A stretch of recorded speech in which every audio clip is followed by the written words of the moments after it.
وقال النبي صلى الله عليه وسلم من توضأ فأحسن الوضوء خرجت خطاياه من جسده حتى تخرج من تحت أظفاره. وقال النبي صلى الله عليه وسلم الصلاة عماد الدين فمن أقامها فقد أقام الدين ومن هدمها فقد هدم الدين أو كما قال عليه الصلاة والسلام.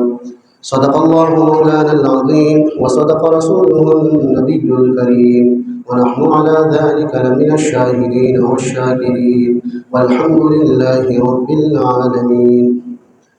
قابل سب تعظیم و تکریم محترم بھائی اور دوستوں بزرگوں، اللہ رب العزت کا انتہائی فضل و کرم اور احسان ہے کہ اللہ رب العزت نے مجھے اور آپ کو انسان پیدا فرمایا، اور پھر اس سے بڑھیا انعام کہ اللہ رب العزت نے مجھے اور آپ کو اشرف المخلوقات پیدا فرمایا، اور اس سے بھی بڑا احسان اور انعام کہ اللہ رب العزت نے مجھے اور آپ کو حضور صلی اللہ علیہ وسلم کی اس عظیم امت میں پیدا فرمایا، ایسی اس عظیم شخصیت کی امت میں پیدا فرمایا کہ جس نبی نے زندگی کے ہر گوشے کے لیے ایک لائحہ عمل ہمیں دیا، عطا کیا، چاہے وہ معاشرت سے متعلق ہو، وہ عبادات سے متعلق ہو، کسی دنیاوی کسی بھی لائن سے متعلق ہو، اللہ کے نبی علیہ السلام نے اس گوشے کو ایسا نہیں چھوڑا کہ اس کو دین کے ساتھ نہ جوڑا ہو۔ تو آج اسی عنوان اور موضوع کے متعلق وہ ہے وضو کا مسنون اور اس کے آداب، اور وضو کا عملی اور مسنون طریقہ، اور پھر اس کے بعد مختصر جو ہے وہ نماز کا مسنون عملی طریقہ۔ یہ دو موضوعات ہیں، اس کے متعلق انشاءاللہ مختصر جو ہے وہ بات ہوگی، وقت کی جو ہے وہ قلت کے پیش نظر۔ وضو جو ہے میں نے آپ حضرات کے سامنے اللہ کے نبی علیہ السلام کی ایک حدیث مبارکہ تلاوت کی ہے۔ حضرت عثمان بن عفان رضی اللہ تعالیٰ عنہ فرماتے ہیں کہ حضور صلی اللہ علیہ وسلم نے فرمایا کہ جو شخص وضو کرے اور کامل اور مکمل طریقے کے ساتھ کرے، یعنی تمام آداب اور سنن اور مستحبات کی رعایت رکھتے ہوئے کرے، تو گناہ اس کے جسم سے ایسے جھڑ جاتے ہیں، بالکل گناہوں سے یہ پاک ہو جاتا ہے، حتیٰ کہ اس کے ناخنوں کے نیچے جو گناہ ہوتے ہیں وہ بھی اس سے جھڑ کر گر جاتے ہیں۔ یہ احسن اور کامل اور مکمل طریقے سے وضو کرنے کا انعام ہے۔ حضرت ابو ہریرہ رضی اللہ تعالیٰ عنہ فرماتے ہیں کہ حضور صلی اللہ علیہ وسلم نے ایک موقع پر فرمایا کہ کل قیامت کے دن میرے امتیوں کو کیسے پہچانا جائے گا؟ ان کو اس طریقے کے ساتھ پہچانا جائے گا، دور سے پتہ چلے گا کہ یہ حضور صلی اللہ علیہ وسلم کے امتی ہیں، وہ اس طرح کہ ان کے اعضائے وضو، یعنی ان کا چہرہ، ان کے ہاتھ اور ان کے پیر یہ جو ہے روشن اور چمکدار ہوں گے۔ تو یہ اللہ رب العزت کامل اور مکمل طریقے سے وضو کرنے پر دنیا میں بھی انعام عطا فرما رہے ہیں اور کل قیامت کے دن بھی عطا فرمائیں گے۔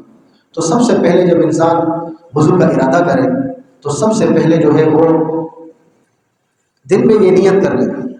اچھا، وضو کے معنی کیا ہے؟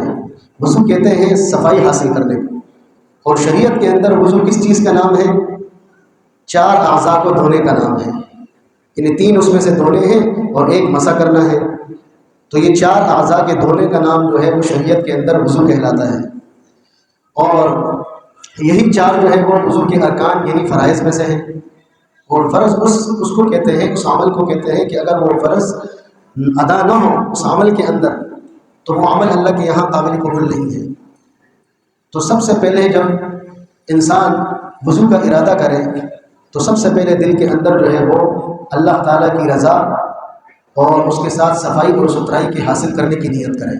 صرف یہ نیت نہ ہو کہ میں وضو کر رہا ہوں بس آزاد ہو رہا ہوں، بلکہ پاکی حاصل کرنے کے ساتھ ساتھ وہ جو ہے صفائی کی نیت اور اس کے ساتھ اس سے بڑھیا نیت اللہ کی رضا اور خوشنودی حاصل کرنے کا ارادہ کرنا۔ میں جو طریقہ آپ کو بتاؤں گا انشاءاللہ اس میں وضو کے فرائض بھی شامل ہوں گے، اس میں وضو کا مسنون طریقہ یعنی وضو کے جو تقریباً 15 جو ہے وہ سنتیں ہیں وہ بھی اس میں شامل ہو جائیں گی، اور وضو کے مستحبات بھی اس میں تقریباً آ جائیں گے۔ تو آپ نے بس غور سے سننا ہے کیونکہ وقت کی جو ہے وہ قلت ہے۔ تو سب سے پہلے جو ہے وہ ہم نے جو ہے وہ نیت کرنی ہے پاکی حاصل کرنے کی، اور اللہ کی رضا کی نیت کرنی ہے حاصل کرنے کی۔ اس کے بعد اونچی جگہ کا انتخاب کرنا ہے۔ الحمدللہ مساجد کے اندر یہ سہولت پہلے سے ہی میسر ہوتی ہے، اونچی جگہ کا انتخاب کرنا ہے، قبلہ رخ بیٹھنا ہے سہولت کے ساتھ، قبلہ رخ بیٹھنا ہے، اور ایسی اونچی جگہ پر بیٹھنا ہے کہ وضو کا پانی نیچے سے بہہ کر چلا جائے، ہمارے کپڑوں پر اس کی چھینٹیں نہ لگے۔ اور پھر اس کے بعد ہم جو ہے وہ بیٹھنے کے بعد جو ہے سب سے پہلا کام دونوں ہاتھوں کو گھٹوں سمیت دھوئیں، دونوں ہاتھوں کو اپنے پینچوں تک یعنی گھٹوں تک دھوئیں، اور ہر عضو کو ہم کوشش کریں کہ 3 مرتبہ دھوئیں، ہر عضو کو 3 مرتبہ دھونا یہ سنت ہے۔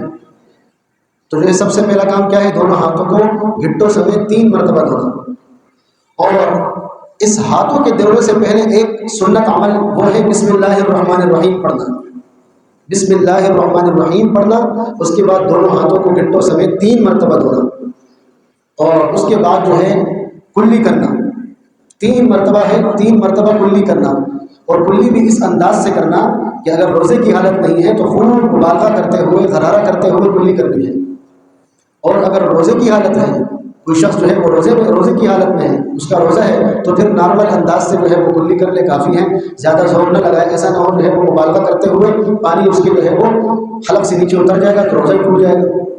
تو نارمل انداز سے جو ہے وہ 3 مرتبہ کلی کرنی ہے۔ اور فقہاء نے کتابوں کے اندر کچھ جو ہے وہ وضو کے دوران ہر عضو کو دھوتے ہوئے کچھ دعائیں بھی ذکر کی ہیں، معتبر کتابوں کے اندر وہ دعائیں موجود ہیں، اور یہ جو وضو کا طریقہ میں آپ کو بتا رہا ہوں یہ فتاوی شامی کے اندر تقریباً صفحہ نمبر 60 سے لے کر 75 76 تک یہ موجود ہے، جلد نمبر 1 میں۔ الحمدللہ ہمارا ہر عمل چاہے وہ نماز ہو یا وضو ہو، یہ الحمدللہ سنت طریقے کے مطابق ہی ہے، تو اس کے لیے جو ہے وہ کلی کے دوران بھی اگر میسر ہو اور آسانی ہو اور وہ دعائیں ہم یاد کر لیں تو فبیہا، بہت بڑی غنیمت ہے کہ ہر دعا کا اپنا ایک اثر ہوتا ہے۔ اللہم اعنی علی تلاوت القرآن و ذکرک و شکرک و حسن عبادتک، یہ کلی کرنے کے دوران ہم یہ دعا پڑھ سکتے ہیں سہولت کے ساتھ۔ اس کو ہم بعد میں جو ہے وہ کسی علماء کے پاس بیٹھ کر اس دعا کو پوچھ کر یاد کر لیں، ایک ایک کر کے یاد کریں، اور پھر اس کے بعد تیسرے نمبر پر ہم جو ہے وہ دائیں ہاتھ کے اندر پانی لے کر 3 مرتبہ جو ہے وہ ناک میں پانی چڑھائیں، اور ناک میں بھی اس انداز سے پانی چڑھانا ہے، اگر روزہ نہیں ہے تو مکمل طور پر بالکل نتنوں کی آخری جڑوں تک ہم پانی پہنچانے کی کوشش کریں تاکہ مکمل طور پر اندر جو ہے ہماری ناک کے اندر جو ہے وہ پانی پہنچ جائے، اور بائیں ہاتھ کی یہ چھوٹی انگلی سے ہم جو ہے وہ ناک کی صفائی کریں، دائیں ہاتھ سے نہ کریں، بائیں ہاتھ کی چھوٹی انگلی سے ہم ناک کی صفائی کریں، اور اس دوران بھی اگر دعا یاد ہے تو پڑھ لیں، اچھی بات ہے۔ اللہم ارحنی رائحۃ الجنہ ولا ترحنی رائحۃ النار، اگر ان دعاؤں کے معنوں پر غور کر لیا جائے تو بہت بڑی بات ہے۔ اے اللہ جنت کی خوشبو مجھے سنگا دے اور جہنم کی بدبو سے مجھے محفوظ فرما، اور اس کے ساتھ ساتھ چہرے کا نمبر ہے، تو جب چہرے کا نمبر آتا ہے تو چہرے کے لیے بھی ہم اسی طریقے کے ساتھ ہاتھ میں پانی لیں اور 3 مرتبہ مکمل طریقے سے ہم اپنے چہرے کو دھوئیں۔ وہ کس طریقے سے؟ ایک کان کی لو سے لے کر دوسرے کان کی لو تک، پیشانی کے بالوں سے لے کر ٹوڑی کے نیچے تک، تاکہ پورا چہرہ ہمارا مکمل طریقے سے دھل جائے۔ 3 مرتبہ اس انداز سے ہم نے اپنے چہرے کو دھونا ہے، لیکن دھوتے وقت اس بات کا خیال رہے کہ پانی اتنے زور سے ہم چہرے پر نہ ماریں کہ قریب میں جو ساتھی بیٹھے ہوئے ہیں ساری چھٹے جا کر ان کے کپڑوں میں لگ جائیں، اور اگر کوئی ایسا آدمی ہے جو باریش ہے، اس کی داڑھی ہے، تو اس کے لیے خلال کا طریقہ ہے، خلال بھی سنت عمل ہے، اس کے لیے جو ہے وہ طریقہ یہ ہے کہ پانی جو ہے وہ چلو میں لیں ہاتھ میں، دائیں ہاتھ میں، اور اپنی داڑھی کے نیچے حصے کو ایسے ماریں پانی، اور پھر اپنے ہاتھ کے جو ہے وہ پشت کے ذریعے سے اس انداز سے جو ہے وہ مسا کریں اپنی داڑھی کا، خلال کریں، اور خلال کرنا بہت سنت عمل ہے یہ، اور خلال کے فضائل ہیں احادیث کے اندر، تو یہ طریقہ ہے۔ اور اس کے موقع پر بھی دعا ہے، اللہم بیض وجہی یوم تبیض وجوہ وتسود وجوہ، اے اللہ میرا چہرہ سر و سبز اور شاداب اور سفید رکھنا کہ جس دن کچھ چہرے کالے ہو جائیں گے اور کچھ سفید ہو جائیں گے، یعنی قیامت کے دن۔ اور اس کے ساتھ ساتھ پھر اس کے بعد ہم جو ہے وہ دونوں ہاتھوں کے دھونے کا نمبر آتا ہے، تو سب سے پہلے جو ہے وہ ہم ہاتھ کو پہلے دائیں ہاتھ کو دھوئیں گے، لیکن اس انداز سے دھوئیں گے کہ ہم کونیوں کی طرف سے ہاتھوں کو نہیں دھوئیں گے۔ بعض لوگ جو ہے وہ ڈلکے کے نیچے اپنے ہاتھ کو ایسے نیچے کرتے ہیں اور یہاں سے دھونا شروع کرتے ہیں، یہ طریقہ غلط ہے، بلکہ ہم اپنی انگلیوں کی طرف سے اپنے ہاتھ کو دھونا شروع کریں گے، دائیں ہاتھ میں پانی لے کر اس طرح کریں گے، اور پھر جو ہے وہ پورے کوہنیوں کو گھیریں گے دھونے میں۔ بعض لوگ ہاتھ دھوتے ہیں تو دھوتے ہوئے یہ جگہ خشک رہ جاتی ہے، اگر یہ جگہ خشک رہ گئی تو ہمارا وضو نہیں ہوا، وضو نہیں ہوا تو نماز نہیں ہوئی، اس لیے کہ دونوں ہاتھوں کا دھونا بھی یہ فرائض کے اندر داخل ہے، اور یہ اس کا سنت طریقہ ہے۔ دائیں ہاتھ کو دھوتے ہوئے اللہم اعطنی کتابی بیمینی وحاسبنی حسابا یسیرا، اے اللہ دائیں ہاتھ میں مجھے جنت میں اعمال نامہ عطا فرما اور میرا حساب آسان فرما، اور اسی طرح بائیں ہاتھ کو بھی اسی طریقے سے ہاتھ میں پانی لے کر اس سے ہم ہاتھ کو دھونے کی مکمل طریقے سے کوشش کریں. اور اللہم لا تعطنی کتابی بشمالی ولا وراء ظہری، یہ وہ دعائیں ہیں کہ اگر اس کو ہم یاد کر کے ایک آدھی لائن کی دعا ہے، لیکن ان دعاؤں کے اندر اللہ نے اتنا کمال رکھا ہے کہ ان دعاؤں کے بعد جب انسان نماز پڑھے گا تو وہ نماز کیسے اللہ کے یہاں قبول نہیں ہوگی. اور اس کے ساتھ ساتھ ہاتھ دھوتے ہوئے ہم ہاتھوں کو بھی جو ہے وہ مکمل طور پر ایک دوسرے کے اندر انگلیوں کو داخل کر لیں تاکہ جو ہے وہ پانی ان کے جو ہے وہ پوروں کے اندر پہنچ جائے. اور اگر مرد نے انگوٹھی پہنی ہے تو اس کو ہلا لے ذرا اپنی جگہ سے تاکہ پانی وہاں لگ جائے. اور اگر عورت نے کوئی چھلا وغیرہ پہنا ہوا ہے تو اس کے اندر بھی وہ بھی اپنی چھلے کو انگلیوں کو ہلا لے. یاد رکھنا مرد اور عورت کے وضو کے اندر کوئی فرق نہیں ہے. ہاں مرد اور عورت کی نماز میں فرق ضرور ہے لیکن وضو کے اندر کوئی فرق نہیں ہے. یہ جو طریقہ ہے یہ مردوں کے لیے بھی ہے اور عورتوں کے لیے، دونوں کے لیے یکساں ہے، برابر ہے. اور اس کے ساتھ جو ہے وہ خلال کا طریقہ، انگلیوں کے خلال کا طریقہ بھی بتایا گیا ہے. یہ بھی ایک سنت عمل ہے. جب ہم ہاتھوں کو دھونے لگے، جس وقت دونوں ہاتھوں کو دھونے لگے تو اس کا طریقہ یہ ہے کہ بائیں ہاتھ کو دائیں ہاتھ کے اوپر رکھیں اور بائیں ہاتھ کی انگلیوں کو دائیں ہاتھ کی انگلیوں کے اندر کریں اور اس طرح ایسے نکالیں. یہ خلال کا طریقہ ہے. حدیث مبارکہ کے اندر آتا ہے، حدیث کا مفہوم ہے، آپ نے فرمایا اپنی جو ہے انگلیوں کا خلال کیا کرو، اس لیے کہیں ایسا نہ ہو جائے کہ یہ انگلیاں جو ہے یہ پورے آپ کے کل کہیں ایسا نہ ہو جہنم کے اندر جلنے نہ لگ جائے. تو خلال کرنا ضروری ہے. ہم بھول جاتے ہیں کیونکہ نہ کرنے کی وجہ سے ہو سکتا ہے وہاں پانی نہ پہنچے. اور جب مسح کرنے کا وقت آتا ہے تو اس کے لیے نیا پانی ہاتھ میں لے لیں، دونوں ایک ہاتھ کے اندر پانی لے کر دونوں ہاتھوں کو گیلا کر دیں، تازہ پانی مسح کے لیے. اور ایک دفعہ مسح کرنا ہوتا ہے. مسح 3 دفعہ نہیں، یہ 1 دفعہ ہے. اور مکمل انگلیاں اور ہتھیلیوں کو اپنے سر کے اوپر رکھیں اور دونوں ہاتھوں کو پیشانی کی بالوں کی طرف سے لے جا کر پیچھے کی طرف لے کر جائیں آخر تک، بس یہاں تک لے کر جائیں. یہ مکمل. بعض لوگ دوبارہ پھر مڑ کے واپس لے کر آتے ہیں، یہ نہیں ہے، بس صرف یہ طریقہ ہے. ہاتھ آپ نے رکھے اور مکمل ہاتھ رکھیں، اس طریقے سے لے کر جائیں آخر تک. اور دعا اگر یاد ہے تو بہت اچھی بات ہے. اللہم اذلنی تحت عرشی یوم لا ذل الا ذل عرشی. عجیب یعنی دعائیں ہیں، اگر یاد ہوتی ہے تو بہت اچھی بات ہے. یہ دعا اس موقع پر پڑھ لے آدمی. مسح تو آپ کی جو ہے وہ چوتھائی سر کا مسح کس کو کہتے ہیں؟ اس سے بھی ہو جائے گا صرف ہاتھ رکھنے سے. یعنی سر کے 4 حصے ہیں، 1 2 3 4.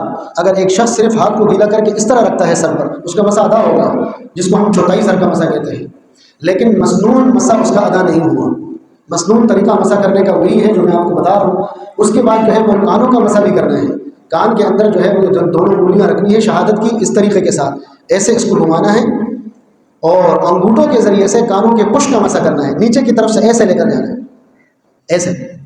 یہ انگلیاں رکھی ایسے گھمائیں تاکہ پورے کانوں کا مسح ہو جائے اور انگوٹھوں کے ذریعے سے کانوں کے پش کا ہم مسح کریں ایسے. سمجھ میں آ رہی ہے؟ اور اللہم اجعلنی من الذین یستمعون القرآن فیتبعون احسنہ. اور یہ کانوں کے مسح کے دوران جو ہے ہم یہ دعا پڑھ لیں اور اس کے ساتھ ساتھ ہم گردن کا مسح کریں. بعض لوگ کہتے ہیں کہ گردن کا مسح نہیں ہے، گردن کا مسح کرنا ثابت نہیں ہے احادیث سے. اتنی احادیث ہے اللہ کے نبی علیہ السلام کی گردن کے مسح کرنے پر، پوری احادیث موجود ہے. بعض کہتے ہیں کہ یہ بدعت ہے، یہ ثابت نہیں ہے کہیں سے، اور احادیث موجود ہے اس کے متعلق کہ گردن کا مسح موجود ہے احادیث کے اندر. باقاعدہ اللہ کے نبی نے خود فرمایا ہے مسح گردن کا. تو گردن کا مسح یہ اس کا انداز ہوتا ہے ایسے. بعض لوگ ایسے کرتے ہیں، ایسے کرتے ہیں، بار بار اس طرح کرتے ہیں. نہیں، گدی کا مسح بھی نہیں کرنا اور گلے کا مسح بھی نہیں کرنا. یہ منع ہے، ممنوع ہے، یہ بدعت میں آ جائے گا. گدی اور گلے کا مسح نہیں ہے، صرف گردن اور گردن اس کو کہتے ہیں. اس حصے کا مسح کرنا ہے بس. اور وہ ہاتھ اوپر سے ایسے لے کر آنا ہے بس، نیچے سے نہیں لے کر جانا، ہاتھ اوپر کی طرف سے ایسے لے کر آنا ہے. یہ مسح ہوگا. تو اس کے ساتھ جو آخری مرحلہ آئے گا وہ دونوں قدم دھونے کا ہے. اور دونوں قدموں کو ٹخنوں سمیت دھونا ہے. دونوں قدموں کو ٹخنوں سمیت دھونا ہے. ٹخنوں سمیت یعنی ٹخنے سے اوپر تک دھونا ہے. پہلے جو ہے وہ دائیں پیر کو دھونا ہے. خیال یہ رہے، اکثر لوگوں کو دیکھا گیا ہے کہ وہ اپنے پیروں کو دھوتے ہوئے دائیں ہاتھ کا استعمال بھی کرتے ہیں. تو دائیں ہاتھ سے، یا بعض لوگ اس طرح کرتے ہیں کہ دائیں پیر کو دائیں ہاتھ سے دھو لیتے ہیں اور بائیں پیر کو بائیں ہاتھ سے دھو لیتے ہیں. ایسا نہیں ہے، دونوں پیروں کو دائیں ہاتھ سے دھونا ہے، بائیں ہاتھ استعمال نہیں کرنا. اور دونوں پیروں کو دھوتے ہوئے ہم نے انگلیوں کا خلال بھی کرنا ہے. خلال کا طریقہ یہی ہے کہ بائیں ہاتھ کی چھوٹی انگلی ہم جو ہے وہ دائیں پیر کی چھوٹی انگلی کے اندر رکھیں اور نمبر وار اس طرح شروع کر کے لا کر بائیں پیر کی چھوٹی انگلی پر ہم خلال کو ختم کریں. یہ طریقہ ہے. بائیں ہاتھ کی چھوٹی انگلی کو دائیں پیر کی چھوٹی انگلی کے اندر رکھ کر شروع کریں اور بائیں پیر کی جو ہے وہ چھوٹی انگلی پر ہم ختم کریں. یہ پیروں کی انگلیوں کا خلال کا طریقہ ہے. اور دعا کیا ہے؟ اللہم ثبت قدمی یوم تذل الاقدام. یہ دعا پڑھیں ہم اس موقع پر۔ تو یہ وضو کا جو ہے وہ مصنون طریقہ تھا، جیسے کہ 4 فرائض تھے وہ بھی آپ کے سامنے آ گئے، سمجھ میں آ رہی ہے۔ سب سے پہلا فرض کیا ہے؟ چہرے کو مکمل طریقے سے دھونا۔ نمبر دوسرا فرض دونوں ہاتھ کونیوں سمیت دھونا، اور تیسرا فرض سر کا مسح کرنا، اور چوتھا فرض دونوں پیروں کو ٹخنوں سمیت دھونا۔ یہ 4 فرائض ہو گئے، اور اس کے اندر جو طریقہ میں نے بتایا تقریباً سنتیں بھی اس میں آ گئی اور اس میں مستحبات بھی آ گئی۔ اور اگر وہ والی دعائیں کسی کو یاد نہیں ہیں تو آسانی کے لیے بسم اللہ الرحمن الرحیم شروع میں پڑھ دیا، درمیان کے اندر اللہم اغفر لی ذنبی ووسع لی فی داری وبارک لی فی رزقی، بہت مؤثر دعا ہے اور اس کے بڑے اثرات ہیں۔ میری رزق میں کشادگی فرما، میرے گھر بار کے اندر برکت عطا فرما، میرے گناہوں کو معاف فرما۔ اور کلمہ شہادت بھی دوران میں پڑھ لیں، اشہد ان لا الہ الا اللہ الی آخرہ، کلمہ شہادت بھی پڑھیں، اور جب وضو سے فارغ ہو جائے تو کلمہ شہادت بھی پڑھ لیں، آسمان کی طرف نگاہ اٹھا کر کلمہ شہادت پڑھ لیں، اور اللہم اجعلنی من التوابین واجعلنی من المتطہرین پڑھ لیں۔ اور ایک مستحب عمل یہ بھی بتاتے ہیں کہ اگر کوئی شخص لوٹے سے وضو کر رہا ہے اور وضو کا پانی تھوڑا سا بچ گیا ہے تو برکت کے طور پر کھڑے ہو کر وضو کا پانی جو ہے وہ پی سکتا ہے تو پی لے، 1 گھونٹ پی لے، 2 گھونٹ پی لے، جتنا پی سکتا ہے پی لے۔ مستحب عمل ہے، نہ کوئی فرض ہے نہ کوئی واجب ہے، کچھ بھی نہیں، لیکن پی سکتے ہیں، اگر آپ پینا چاہیں تو پی سکتے ہیں۔ تو یہ وضو کا مکمل طریقہ تھا۔